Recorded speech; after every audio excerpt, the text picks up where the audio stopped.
Arc Raiders can be a brutal game.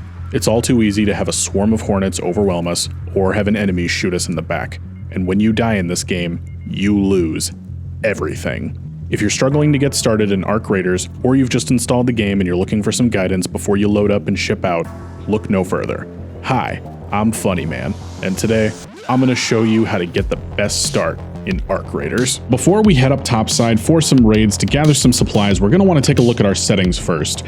And we're going to come over here to accessibility, and we're going to change our crosshair up a bit. Now, the default crosshair is, just the basic little crosshair. For me personally, I like to come over here and swap it to the circle, just like I do in the finals. Of course, this is up to personal preference. You guys can make your crosshair whatever you want, but I would recommend something that stands out like a circle with a bright neon color like this, so that it stands out and you can clearly see it when you're aiming in the environment. The game's world is very visually noisy, so you're going to want something that stands out so that you can very clearly see where your shots are going to go when you're out and about fighting. Now, what we're going to focus on for these first couple of raids that we go out is we want to go ahead and build up all of the workbenches in our workshop. Now, I've already built all of these, but I've got a handy table that I'm going to throw up here on the screen for you that will show you how much of each material you need to be able to craft each of these benches. In total, you're going to need 80 metal parts, 30 rubber, 75 fabric, 80 plastic, 18 arc alloy, 50 chemicals, and 5 arc power cells. Now that seems like a lot, but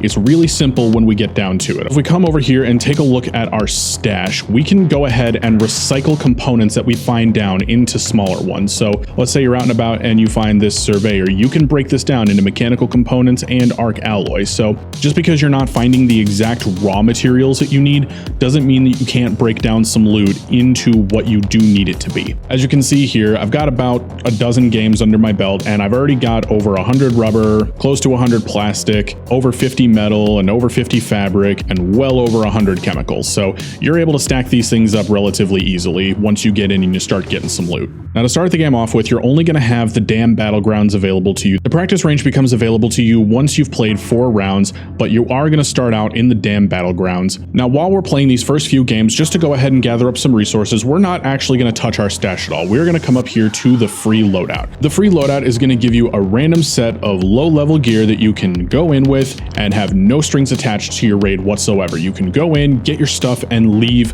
without worrying about losing any of the things that you've built up so far. This is a really good way, especially early on in the game, to go ahead and build up resources because you're going to be able to go into a raid with no risks. And considering a lot of your material farming is going to be happening in the dam battlegrounds overall, it's a really great way to go ahead and get the game going. But let's go ahead and load up into a game here and see what we can do. There are 2 things that you need to do at the start of every single raid.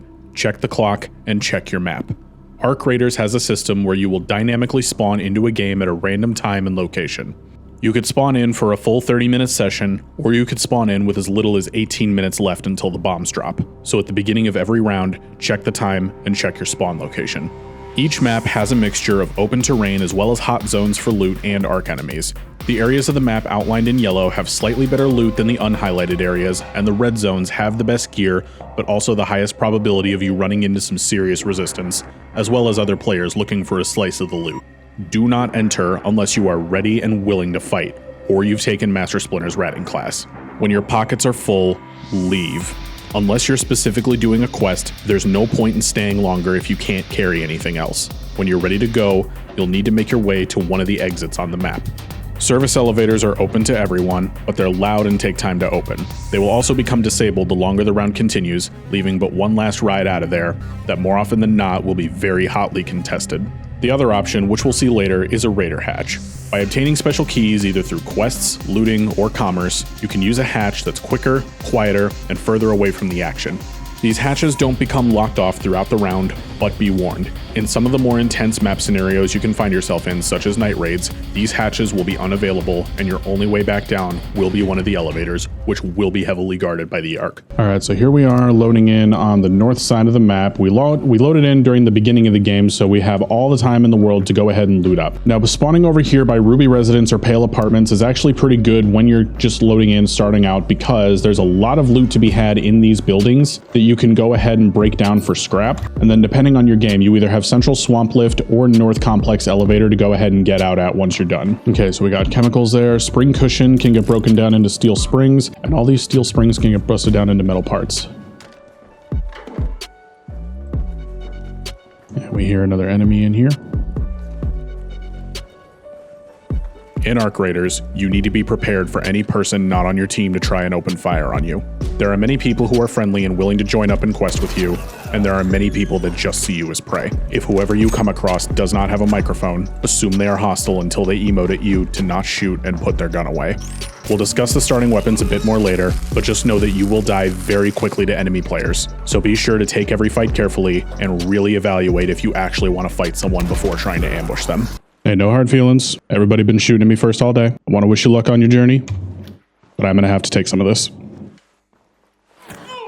And that's how we do. We don't be toxic. We just say good luck in the future, and see, he had a free loadout too. That's why you do the free loadout. Because if something like this happens, you're able to just get back on your feet like nothing happened. I know I'm trying to spin sending someone back to the lobby in a positive light, but whatever. So we're gonna go ahead and salvage all this stuff down into what we need it to be. Okay, so when you find too much stuff and you end up getting over encumbered while you're using the free loadout, you're gonna wanna go ahead and drop something. So after looting up this whole building here, you see that we're pretty full. We only have about half a pound left of carry weight, and our inventory is about stocked. So even though we don't have the most, what we're gonna do now is we're gonna go ahead and head towards the exfil, because there is no reason for you to stay longer than you need to.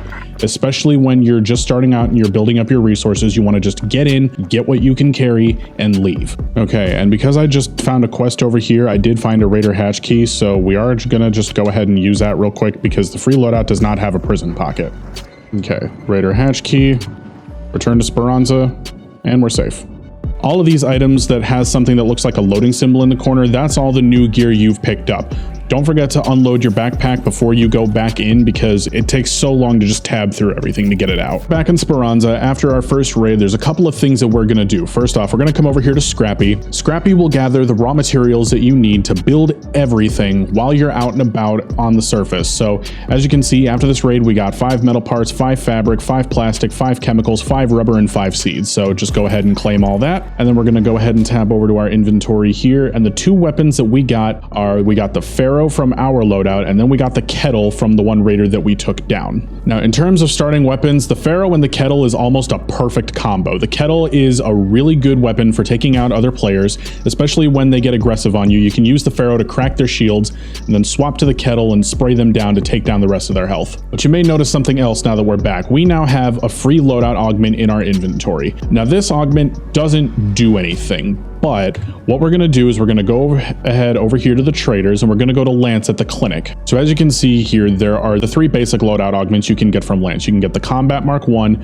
the Looting Mark 1, or the Tactical Mark 1, depending on what you want more slots of. If you want to be able to equip a medium shield, you gotta go with the Combat augment. If you want more slots to loot, you're gonna wanna go with the Looting augment, and that's what we're gonna go ahead and do here. And then for the Tactical augment, you get more quick use slots, so if you wanna be able to carry an extra grenade or have an adrenaline shot on hand to use quickly, this is what you're going to want to go with. But after we've gone ahead and traded in for the augment, it's going to be here in our inventory. See, I usually grab the combat augment when I grab the free loadout, so we got a bunch of them up here. And once you do that, you're going to just rinse and repeat until you have all the materials you need to build up all of these workbenches. Now, once you've gone on a few raids, you're probably going to have leveled up, and you're going to have some skill points to go ahead and assign. Now, skill points are all a personal decision here. It's completely up to you, but let me just share with you my thought process on why I've gone the route that I have to start with. So to start off with, I put a point into conditioning tree to get used to the way where wearing a shield doesn't slow you down as much. Now, this is nice, but this isn't primarily what I'm going for. I only put 1 point into this, and then we moved on to here, gentle pressure. You make less noise when breaching. In case you haven't noticed, breaching shit's kind of loud.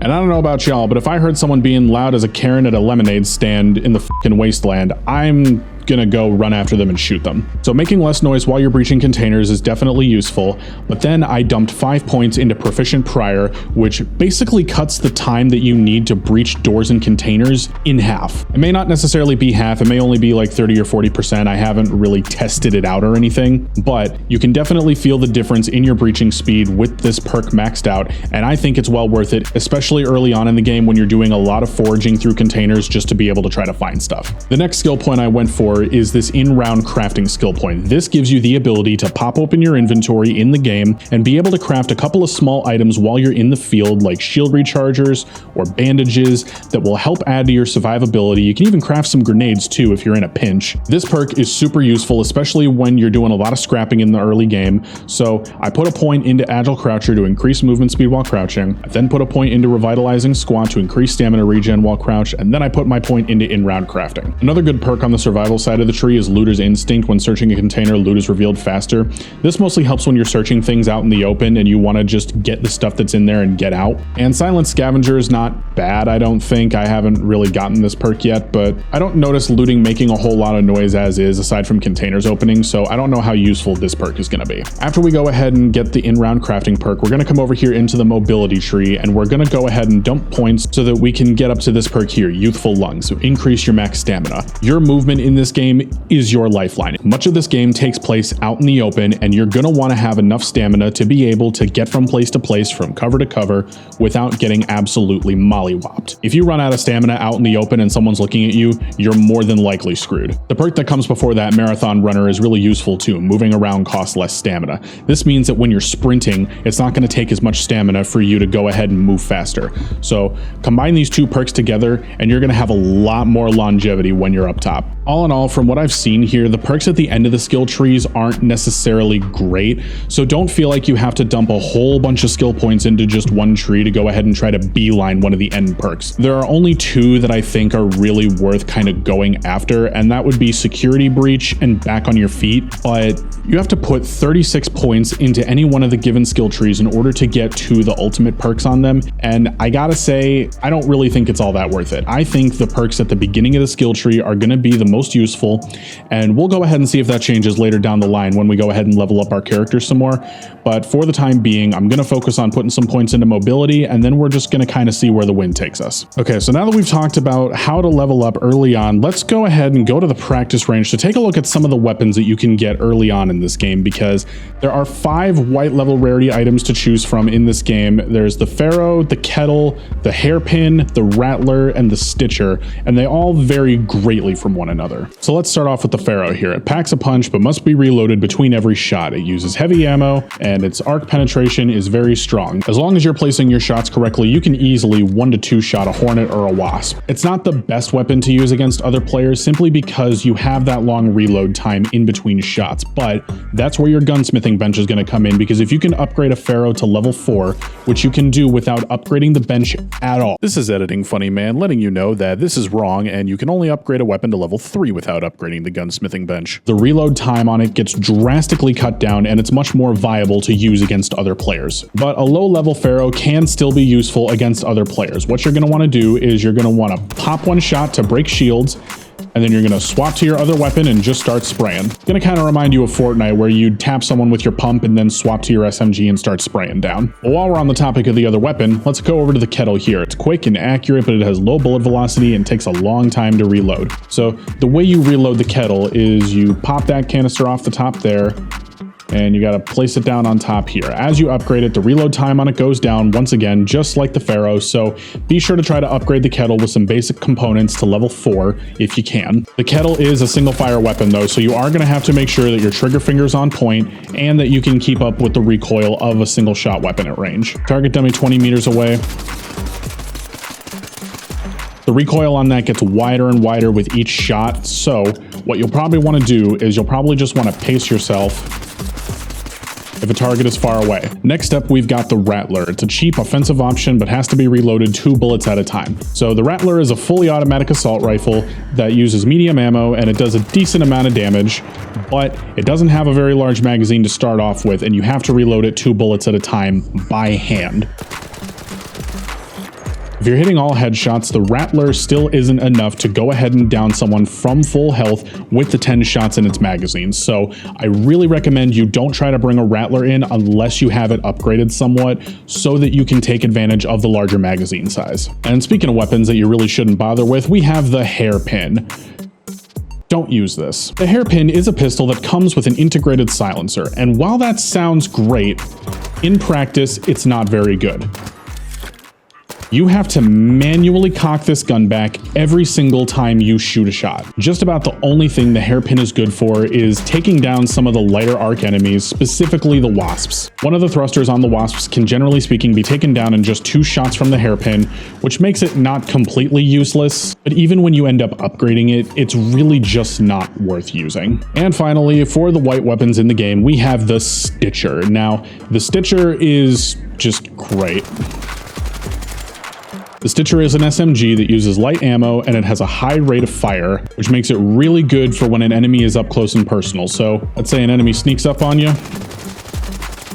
Oh look, now they're riddled with bullets. One of the best ways that I found to use the Stitcher is to first take someone's cap off with the Pharaoh, and then spray them down the rest of the way with the Stitcher. It is, in my opinion, by far the best starting weapon to go ahead and combo with the Pharaoh for that 1-2 combo. And when you upgrade this thing becomes really good. So all in all, my recommendations for starting weapons are Pharaoh, absolutely. You're gonna want that for fighting any of the arcs in the game anyway, but it also worked great for PvP to open up fights with. The Stitcher, hell yes. You want this for when you have to fight other people in the game. The Rattler, it's good, but you need to upgrade it first. If you go in there with that 10-round magazine on the Rattler, you're gonna be in trouble if you run into any other players. The Kettle is also really good. Absolutely, you can use the Kettle, no problem whatsoever. It only gets better as you upgrade it. The Hairpin, that thing, deconstruct this thing or sell it if you find it. And if you're unlucky enough to load into a game with the free loadout and you get the hairpin, pray to your god and hope he's listening. Now before we end our little starter's guide to arc raiders here, I want to talk about one more thing that you can encounter, and that is these map conditions. Every single map has certain events or variations that can happen to them throughout the course of the game. You have uncovered caches where you find an increased amount of raider caches on the ground, but they're rigged to explode should they be exposed for too long. So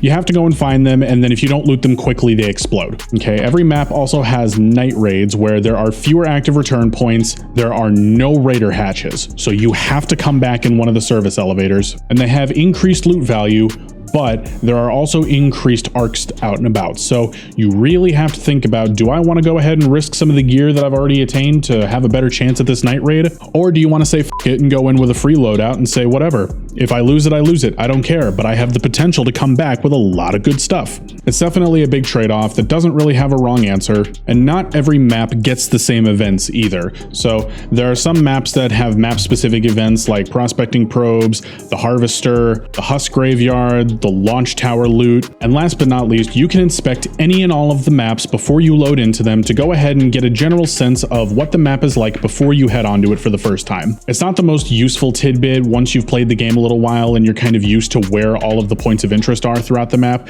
but it's a really great way to scout out beforehand where you want to go or what possible routes you could take to get there, or if you spawn just on the completely wrong side of the map, what else could you do without having your whole game be a waste. Arc Raiders is a massive game with a bunch to see, a bunch to learn, and a lot to experience, and there's going to be more stuff coming in the very near future, so be sure to tune in and subscribe if you haven't already for more Arc Raiders and Finals content. We're closing in on 1K subs, and I'm really hoping we can get there soon. Thank you guys so much for tuning in, and I will see you all in the next episode. Bye-bye!